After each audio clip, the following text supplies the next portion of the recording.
Deputy Speaker and Negros Oriental Representative Arnie Teves seen a threat to the life and safety of President Rodrigo Duterte, and he wants Meralco or the Manila Electric Company to do something about it. Hindi ko alam kung nag-survey sila.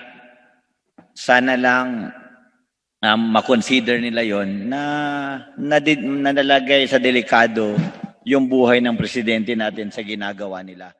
The threat is found in Batasan complex where Duterte holds his annual State of the Nation address or SONA.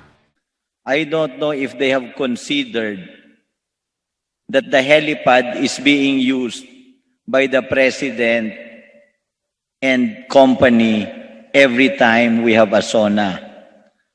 Those posts and wires are too high and pose a threat to the helicopters being used by the presidential convoy.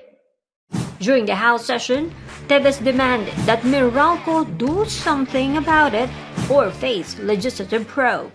So kung pwede lang, ilipat na nila yon. In fact, susulat ako ng investigasyon, an inquiry about this. Pero kung ilipat na nila, sana wag na tayo umabot sa ganun.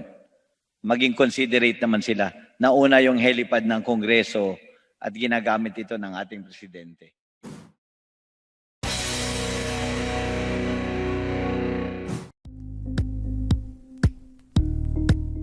Thank you for watching Politico TV. Please like and subscribe to our channel for more videos.